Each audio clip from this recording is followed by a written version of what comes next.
Hi and welcome everyone. Today we have a video request from Jair. Jair says, I'm having trouble importing Excel files from my computer. It just says error. I don't know if it's my computer or I don't know if I'm doing it right. Can you make a video on it, please? Alright, Jair, so I'm going to make that video right now. I'm not sure if you're importing the files to your Access database to a current table or to a brand new table, so I'm going to show you guys how to do this both ways. Alright, so right here we see an Access database. All I have is one table in it, so I want to get my Excel file into this Access database. So this is the Excel file that I created. It's pretty standard. Whenever you take an Excel file and put it into Access, it doesn't really need any formatting on it, right? Because Access is a database program, so you could basically just write in whatever data you need with all of the Excel data default formatting, and it should be ready to go right from there. So I'm going to take this file here and I'm going to put it into an Access table. So I'm going to close out of this right now. You need to make sure that your Excel file is currently closed. And then what I'm going to do is I'm going to go into my Access area and I'm going to go to the External Data tab. So you click on External Data, and to move Excel into there, you go to Import and Link, right? Because import means it's coming into the Access database. And so then I'm going to choose this icon right here for Excel. So I click on Excel, and then it's going to open up this dialog box called Get External Data, and I need to specify the source of the definition of the objects. I click on Browse, and then I find the area where that is located, and I find it right here on my desktop. And so you'll find whatever file you need, and then you can choose one of these three options. I'm going to import the source data into a new table in this case. So I go right here and I click OK. And then we see the data is all showing up here correctly. Now keep in mind the first row, these are column headings. So I need to make sure that this checkbox is checked, right? So first row is column headings. I click Next. I go right here. This is where I could specify the different data types for the heading. So if I wanted to change this to say a currency, I could do that right here. And so I could change all those if I want. For the sake of this video, I'm not going to change anything. And then I'm going to click Next. This is where I could choose my primary key. If you don't know what the primary key is, I made a video on that just earlier today, so check that one out. But I'll choose my primary key as the item ID field. All right.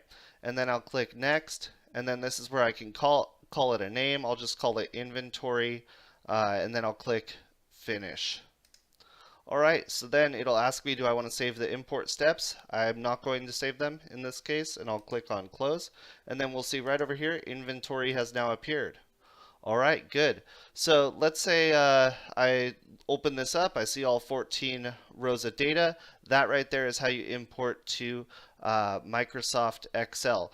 Now, or Microsoft Access rather. Now, I mentioned earlier that Jair, I'm not sure if you're trying to import to current table, so I created this 1E inventory table here, and so I created this keeping in mind that all of the information should be the exact same on all of the columns, right? So this is my original source in Excel here, and I see it says item ID, item, category, campus, so on and so forth. All of these things need to be perfectly spelled if you're importing to a current table. So you can see all the column names need to be correctly spelled, as well as the records below should have the same type of formatting. So what I'm going to do here is I'm going to import all of these records here onto these records here. So we should have 3 more than we had before. So I closed out of Excel, and now I'm going to go again to the External Data tab. I'm going to go to Import and Link, and I'm going to click Excel just like last time.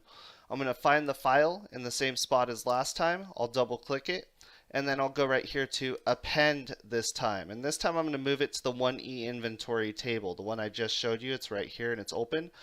Typically you do want to close out of the table, so I'm going to just close that. But anyway, I'm going to move it straight to that table. So again, I go to append 1E inventory, I click OK. It recognizes everything. I click next, and this time I'll call it the same thing, obviously, and I'll click finish and close. And now if I open this up, you should see 17 records here, right? The 3 we originally had as well as the 14 that we imported in. So the biggest problem or the biggest issue that students have when they try to do this is that the students don't spell the names of the columns correctly on Excel and Access. That's the main error that you'll get. So Jair, make sure that you're doing that correctly. For everyone else that's watching, make sure that you again type the field names and the column names perfectly the same, no extra spaces, nothing like that. Otherwise, the programs won't be able to communicate those errors. So if you enjoyed this video, give it a thumbs up. Please subscribe to the channel if you haven't already, and hopefully this helps you out. I have a lot of videos on Access, Excel, Word, and PowerPoint, as well as how to get certified in those. So if you have a request yourself, put a comment in the comment section, and I'll be happy to make a video for you as well. Thank you so much, and I hope to see you again soon.